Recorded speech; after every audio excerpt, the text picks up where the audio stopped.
नमस्कार. ठरलं तर मग मालिकेचा आजचा म्हणजेच 9 जानेवारीचा भाग तुम्ही पाहत आहात. तर आजचा भागही कालचं जे रविराज नागराजला बोलत असतो वगैरे तोच सीन आता इथे कंटिन्यू केलेला आहे. तर रविराज नागराजला बोलत असतो की अरे तुझ्यासारखा नीच माणूस माझ्या घरामध्येच होता आणि तरी देखील मी सतत तुझ्याकडे दुर्लक्ष केलं. मला कळालं देखील नाहीस की तू सुमनसोबत कसा वागतोयस ते. अरे सुमनला, माझ्या वहिनीला जेव्हा तिच्या मोठ्या भावाची दिराची गरज होती तेव्हा मी काय केलं? मी तेव्हा देखील फक्त आणि फक्त तुझ्याकडे दुर्लक्षच केलं. आता रविराज मात्र खूप जास्त चिडलेला असतो या नागराजवर आणि नागराज असं काही करू शकतो या विचारानेच फक्त त्याला खूप धक्का बसलेला असतो. पण नागराजला मात्र या सगळ्याचा काही एक फरक पडत नाही. जसं काही झालंच नाही आहे असा तो आता सर्वांसमोर वागत असतो. त्यावर पूर्णाजी देखील नागराजला बोलतात की रविराज हो, हे देखील मला आजच समजते. नागराज, आपल्या घरामध्ये स्त्रियांचा सन्मान केला जातो आणि तू मात्र काय करत होतास?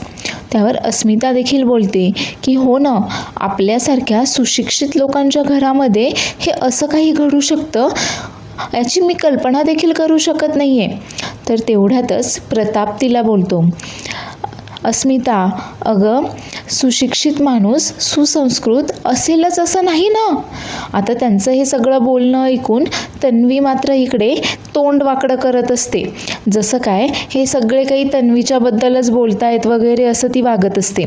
रविराज मात्र खूप जास्त चिडून गेलेला असतो नागराजवर आणि तो आता नागराजला विचारतो की मला खरं खरं सांग की सुमन कुठे ठेवलं आहेस तू तिला?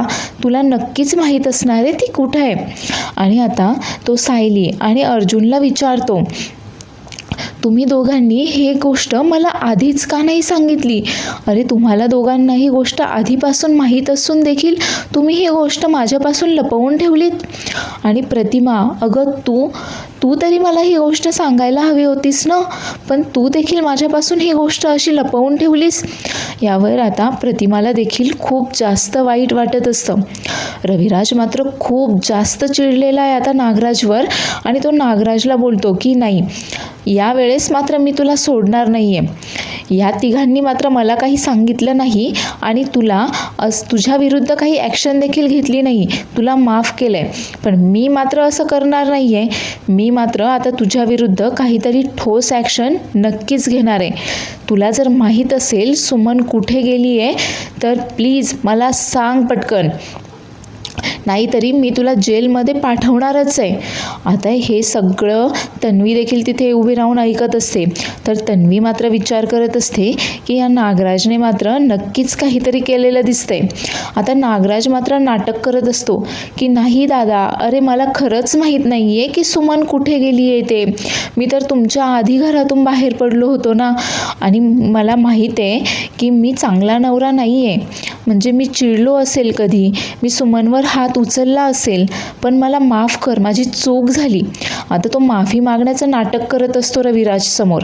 तेवढ्यात कल्पना त्याला बोलते, म्हणजे हे जे काही झालं ते पुरेसं नाही आहे का तुमच्यासाठी? त्यावर आता नागराज हात जोडून बोलतो की हो, माझी चूक झाली आहे, मी मान्य करतो. नाही म्हणजे 1-2 वेळा मी सुमनवर हात उचलला असेल, पण याचा अर्थ असा नाही की मला तिची काळजीच नाही आहे किंवा काय. आणि आपण सर्वांनी आता तिला शोधायला हवं आहे.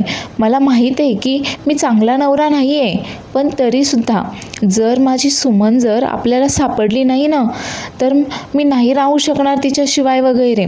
आणि आता तो रविराजची खोटी शपथ घेतो आणि बोलतो की दादा, मी तुझी शपथ घेऊन सांगतो, अरे मला खरंच माहीत नाही आहे की सुमन कुठे येते. मला कसं माहीत असेल ती कुठे गेली आहे ते? आणि तुम्ही सगळे असे का थांबलायत? आपण उलट आता बाहेर जाऊन सुमनचा शोध घ्यायला हवा आहे. ती इतक्या रात्री एकटीच कुठे गेली आहे ते पाहायला हवं आहे. त्यावर आता रविराज त्याला धमकावतोच, तू नाही, आम्ही सगळे मिळून शोधणार आहोत सुमनला. तू कुठेही जायचं नाही आहेस, इथेच थांबायचं आहेस तू घरामध्ये माझ्या नजरेसमोर, कुठेही जायचं नाही आहेस तू आता. रविराज मात्र खूप जास्त चिडून गेलेला आहे नागराजवर, पण नागराज मात्र त्याचं नाटक तसंच कंटिन्यू करतोय. तर तेवढ्यातच अश्विन बोलतो की हो, सुमन काकू तिच्या कोणी नातेवाईकांकडे गेली आहे का, आपल्याला पाहायला हवंय, आपण सगळ्या नातेवाईकांकडे चौकशी करूयात, कदाचित ती तिकडे गेली असेल. त्यावर नागराज लगेच बोलतो की हो, ठाण्याला एक तिची आत्या राहते आणि चिंचवडला तिची एक मोठी बहीण राहते, आपण त्यांना फोन करून विचारूयात.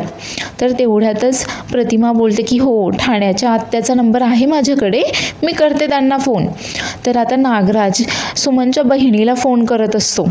तर तो तिच्या बहिणीला सुवर्णाताईला फोन करतो आणि विचारतो की सुमन आली आहे का तिकडे.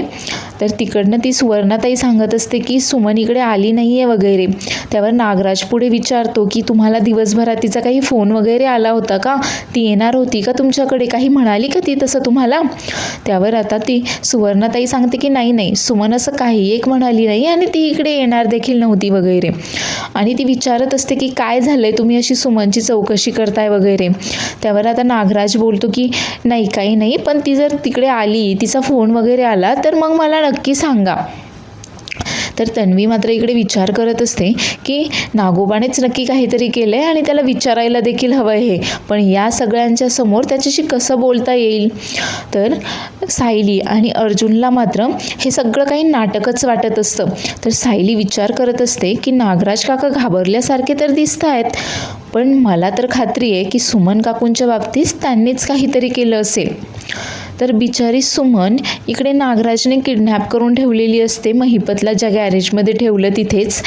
आणि आता महिपत असा रागारागाने तिच्याकडे पाहत असतो. त्यामुळे तर ही सुमन अजूनच घाबरून गेलेली आहे आणि आता ती तिचे हात वगैरे सुटतायत का वगैरे सुटण्यासाठी धडपड करत असते.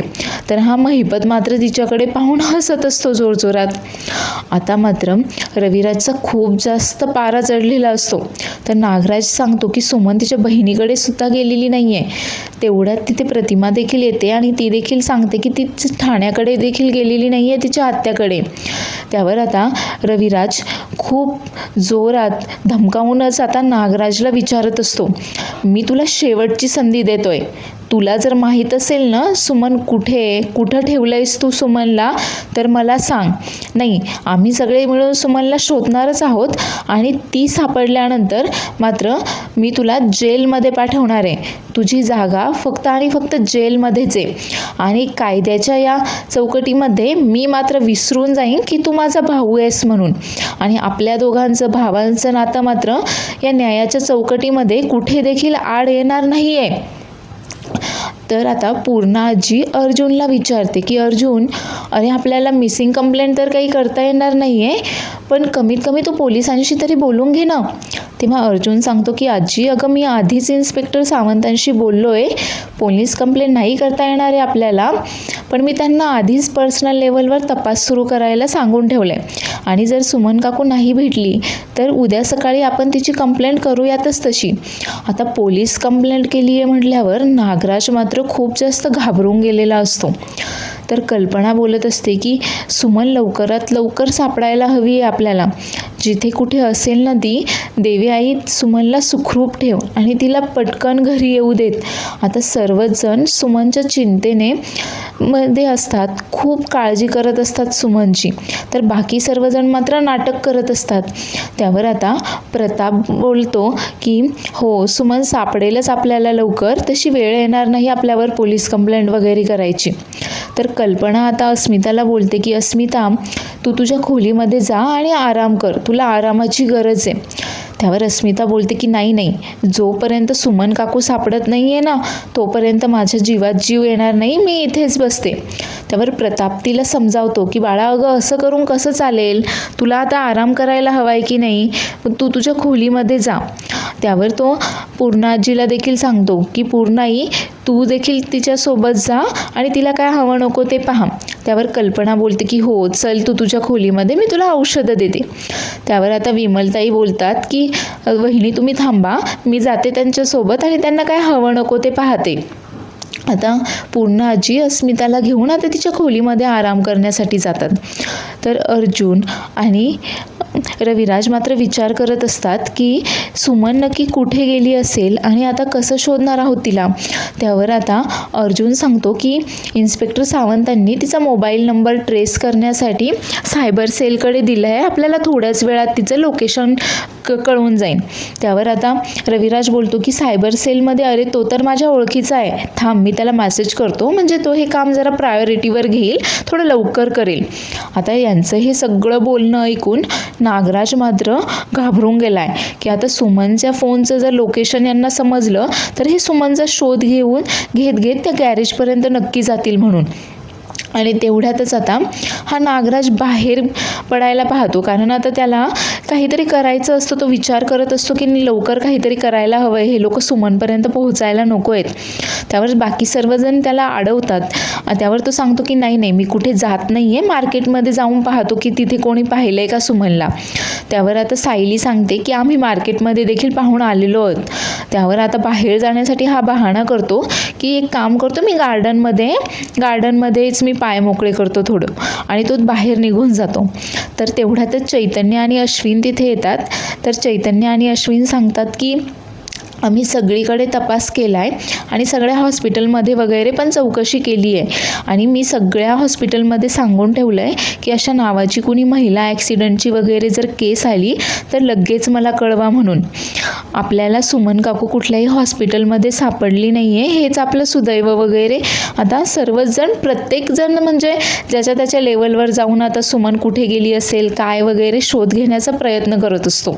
पण हा नागराज मात्र अजून देखील नाटकच करतोय आणि अजून देखील तर ना सुमनपर्यंत कसं पोहोचता येणार नाही ना याचंच प्लॅनिंग त्याचं सुरू आहे. तर आता हा गार्डनमध्ये येतो आणि तेवढ्यातच त्याला त्या रघुचा म्हणजे ज्या गुंडांना त्याने पहारा देण्यासाठी ठेवलेलं असतं त्यातील एकाचा त्याला फोन येतो. त्यावर आता हा गुंड त्याला सांगत असतो की महिपत सराचा तर काही फोनच लागत नाही आहे, तुमचं काही बोलणं झालं आहे का त्यांच्याशी, काही दुसरा नंबर वगैरे असेल तर द्या मला, कुठे आहेत नक्की महिपत साहेब.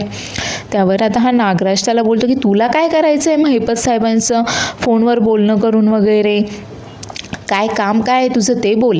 त्यावर रघु सांगतो की नाही म्हणजे तुम्ही आधी फक्त एकच माणूस आत आणून ठेवला होता आणि सांगितलं होतं की त्याच्यावर लक्ष ठेवा म्हणून, पण आता तर तुम्ही अजून एक बाई आणून ठेवली आहे तिथे, मग आता पैसे आम्हाला डबल लागतील ना. त्यावर नागराज बोलतो की हां ठीक आहे, मिळतील पैसे, मी सांगतो महिपतला. आणि तेवढ्यातच आता तन्वी तिथे येते. आता तन्वी त्याचं हे बोलणं ऐकते आणि बोलते की काय म्हणालात तुम्ही, मी सांगतो महिपतला. कसलं सॉलिड मात्र हे कॅरेक्टर शोभतंय बरं तुम्हाला. बाईकवर बसून सिगरेट काय पिताय, वर फोनवर महिपतबद्दल काय बोलताय वगैरे, अगदी शोभतंय बरं का तुम्हाला हे कॅरेक्टर. पण आतमध्ये तुम्ही जे काही भिजलेल्या कोकरासारखं वगैरे ते बिचाऱ्या नवऱ्याचं कॅरेक्टर करत होते ना, ते काही मात्र तुम्हाला अजिबातही जमत नव्हतं. आणि तुमची ही ॲक्टिंग वगैरे ना त्या किल्लेदारने पकडली आहे, त्याच्यासमोर तुमची ॲक्टिंग मात्र लगेच आली आहे. कसली वाईट ॲक्टिंग करत होते बरं तुम्ही. आता ही तन्वी मात्र नागराजला चिडवून देण्याचा प्रयत्न करत असते, कारण तिला देखील त्याच्याकडनं हेच काढून घ्यायचं असतं की त्याने सुमनला कुठे ठेवलं आहे आणि महिपतचं काय केलं आहे वगैरे. तर हा नागराज मात्र खूप चिडतो आता तिच्यावर. तर ती विचारत असते की सुमनला नक्की कुठे ठेवलं आहे तुम्ही, नाही म्हणजे तिला का किडनॅप केलं आहे मला काही समजत नाही आहे. नाही म्हणजे महिपतने तुमच्या विरुद्ध तोंड उघडू नये म्हणून तुम्ही महिपतला बांधून ठेवलं आहे हे मी समजू शकते, पण सुमन तर तुमची बायको आहे ना, तिने काय केलं आहे तुम्हाला, तुम्ही तर तिचा मर्डर वगैरे तर नाही ना केला तुम्ही. त्यावर आता नागराज खूप चिडतो आणि प्रियाचा गळा चावळतो आणि बोलतो की लायकीत राहायचं हां, माझ्याशी पंगा नाही घ्यायचा. आणि हो, सुमनला मी काही देखील केलेलं नाही आहे, सुमन कुठे हे मला माहीत नाही आहे, मी का किडनॅप करेल सुमनला. त्यावर आता तन्वी उलट त्यालाच धमकी देते, माझ्याशी नीट राहायचं, नाहीतर तुमचं जे काही कारस्थानं आहेत ना त्यांचा पाढा किल्लेदार समोर वाचायला मला जास्त वेळ लागणार नाही आहे. आणि हे असं एकमेकांसोबत भांडत बसण्यापेक्षा ना काय ते आपण दोघं मिळून एका टीममध्ये येऊन जर काम केलं ना तर दोघांचाही फायदा होईल आणि ती तिथून निघून जाते. तर नागराज मात्र विचार करत असतो की सुमनचा फोन तर माझ्याकडे आहे, पण दादा तर आता त्याचं लोकेशन शोधतोय. आता तो लोकेशन शोधत शोधत त्या गॅरेजपर्यंत तर नाही ना पोहोचणार. तर इकडे आता वाट पाहत पाहत सकाळ झालेली आहे आणि आता सकाळी देखील अर्जुन आणि नागराज दोघेही रात्रभर जागेच असतात सुमनची वाट पाहण्यामध्ये, किंवा आता कोणी फोन वगैरे येतोय का पोलीस स्टेशनमधनं, तिचं लोकेशन वगैरे कळतंय का हे पाहण्यासाठी. त्यावर आता रविराज विचारतो की काही लोकेशन वगैरे मिळालं आहे का. त्यावर आता हा अर्जुन सांगतो की नाही, काही लोकेशन वगैरे अजून मिळालेलं नाही आहे, पण तू आणि प्रतिमा आत्या एक काम कर, तुमच्या घरी जा तुम्ही आणि तिथे राहून तुम्ही आमच्या अपडेटची वाट पहा. मला जसं काही कळेल ना मी लगेचच तुला सांगेल. त्यावर आता रविराजला मात्र काही पटत नसतं. व रविराज बोलतो की नाही, मी देखील तुमच्यासोबत येतो. इन्स्पेक्टर सावंतांना परत एकदा फोन करून वगैरे विचार काही लोकेशन मिळालं आहे का. त्यावर अर्जुन आता त्याला समजावतो की अरे असं करून कसं चालेल, कदाचित सुमन काकू जर घरी परत आली तर, आणि तिने जर मदतीसाठी कोणाला घरी पाठवलं किंवा घरी जर काही कॉन्टॅक्ट करायचा प्रयत्न केला तर तिथे कोणीतरी हवं आहे ना. त्यावर रविराज सांगतो की प्रतिमा थांबेल तिथे. आता अर्जुन समजावतो की हो, पण हे सगळं जर महिपतने केलं असेल तर, आणि तू इथे बसून प्रतिमा आत्याची काळजी करशील, त्यापेक्षा तुम्ही दोघेही तिकडे जा, आपण काय ते अपडेट मी तुला देतच राहील. तर सायली इकडे नाश्त्याची तयारी करत असते आणि आता हळूहळू सर्वच जण डायनिंग टेबलवर नाश्त्यासाठी जमा होत असतात. तर सायली बोलते की हो, आज सर्वच जण थोडं थोडं खाऊन घ्या म्हणजे तुम्हाला बरं वाटेल. तर आता सुमनच्या काळजीमध्ये सर्वजण असतात. त्यावर प्रतिमा बोलते की नाही, माझ्या तर घशाखाली घास देखील जाणार नाही आहे. त्यावर प्रताप तिला समजावतो की हो, सुमन लवकरच घरी परत येईल, लवकरच सापडेल ती आपल्याला. आणि तेवढ्यातच अर्जुन आणि रविराज देखील तिथे येतात. तर अर्जुन आता सायलीला विचारत असतो की आपल्याला पत्ता मिळाल्यानंतर लवकरच तिकडे जावं लागेल, त्यामुळे तू तयार राहा. आणि मला एक सांग की सुमन काकूशी तुझं बोलणं किती वाजतेच्या दरम्यान झालं होतं. त्यावर सायली सांगते की काहीतरी 8:15च्या दरम्यान तिचं सुमनशी बोलणं झालं होतं. तेव्हा सुमन रिक्षामध्ये होती आणि त्यानंतर जवळपास अर्धा तासानंतर देखील सुमनचा फोन लागला, पण मात्र लगेचच स्विच ऑफ झाला. आणि तेवढ्यातच अर्जुनला इन्स्पेक्टर सावंतांचा फोन येतो आणि ते सांगतात की त्यांना सुमनच्या फोनचं लास्ट लोकेशन आता कळालं आहे आणि ते लवकरच लोकेशन पाठवत आहेत अर्जुनच्या फोनवर. आता हे सगळं काही नागराज मात्र चोरून ऐकत असतो आणि लक्ष देऊन ऐकत असतो तो. आणि तो मात्र आता जाम हादरलेला असतो की यांना लोकेशन मिळालं आहे म्हटल्यावर. आणि तेवढ्यातच अर्जुनच्या फोनवर लोकेशन येतं. आता हे पाहून घरातील सर्वच जणांना थोडंसं हायसं वाटत असतं की आता सुमनचा पत्ता कळाला आहे आपल्याला आणि आपण लवकरात लवकर सुमनला भेटूयात म्हणून. आता सावंतांनी लोकेशन पाठवल्यानंतर अर्जुन, रविराज आणि चैतन्य तिघेही ते लोकेशन पाहतात. आणि लोकेशन पाहिल्यावर रविराज लगेच बोलतो की अरे, हे तर जवळपास शहराच्या वेशीजवळचं लोकेशन आहे, शहराच्या दुसऱ्या टोकाला अगदी. तिकडे फारसं कोणी नसतंही आणि सुमन एकटीच तिकडे काय करत होती, ती एकटीच तिकडे का गेली असेल बरं. आता हे ऐकल्यावर मात्र सर्वच जण खूप जास्त काळजीत गेले असतात की सुमन आता एवढ्या वर्दळ नसलेल्या ठिकाणी का गेली असेल. तर नागराज मात्र हे सगळं काही ऐकतो आणि आता तो चांगलाच टेन्शनमध्ये आला आहे आणि विचार करत असतो की नाही, लवकरात लवकर काहीतरी करायला हवं आहे, नाहीतर हे सगळेजण सुमनचा शोध घेत घेत आता महिपतपर्यंत देखील पोहोचतील. तिथे जाण्यापासून अडवायला हवं आहे की परत जर दादाने मला जाऊ देणार नाही, मला आत्ताच इथून निघावं आहे. आणि तो निघून जातो. तर प्रताप आता सर्वांना सांगत असतो की हो, तुम्ही सर्वजण जाताय, पण पोलीस फोर्स तुमच्यासोबत घेऊन जा, कसलीही रिस्क घेऊ नका. आणि हे जर महिपतने केलं असेल तर हे सगळं खूप रिस्की होणार आहे. आणि तेवढ्यातच अर्जुन देखील इन्स्पेक्टर सावंतांना फोन करून त्यांच्या सोबत येण्यासाठी सांगतो. तर ते देखील सांगतात की हो, आम्ही त्या लोकेशनकडे निघालेलोच आहोत म्हणून. आता अर्जुन सांगतो की रविराज काका आणि प्रतिमा आत्या तुम्ही आता घरी जा, मी तुम्हाला पुढचे अपडेट देतच राहू. तर आता तेवढ्यातच प्रतिमा विचारते की हो पण भाऊजी कुठे आहे? आणि आता रविराज नागराजला आवाज देत असतो, पण नागराज मात्र तिथे कुठेच नसतो. तर पुढील भागामध्ये आपण पाहणार आहोत की आता नागराजने प्रियाला मदतीसाठी फोन केलाय आणि तो प्रियाला बोलतो की महिपतला शिफ्ट करण्यासाठी माझी मदत कर. आणि प्रियाही लगेच घाईघाईनेच घराबाहेर पडते. पण तेवढ्यातच तिला पूर्ण आजी अडवते आणि विचारते की कुठं चालली आहेस? त्यावर प्रिया सांगते की आजी अगं असं बाहेर चाललेल्या माणसाला विचारू नये, नाहीतर त्याचं काम होत नाही. त्यावर पूर्ण आजी बोलते की तुझी बाहेरची कामं न झालेलीच जास्त चांगलं राहील. तर इकडे अर्जुन, सायली, चैतन्य हे सगळे आता पोलीस फोर्स घेऊन त्या गॅरेजपर्यंत पोहोचलेले असतात. आणि तेवढ्यातच महिपतचा गॅरेजमधनं आवाज येतो आणि आता हे सगळेजण गॅरेजच्या दिशेने जातात आणि एका खिडकी असते तिथे, तर तिथनं डोकावून पाहतात आणि डोकावून पाहिल्यावर तर त्यांच्या पायाखालची जमीनच सरकते. तर आता नागराजने महिपतला दुसरं कुठे शिफ्ट केलंय की तिथेच आहे. आता सायली आणि अर्जुन सुमनला तिथे शोधू शकतील की नाही हे पाहण्यासाठी पुढील एपिसोड पाहायला विसरू नका. आणि आजचा एपिसोड आवडला असल्यास चॅनेलला लाईक, शेअर आणि सबस्क्राईब करायला देखील विसरू नका. धन्यवाद.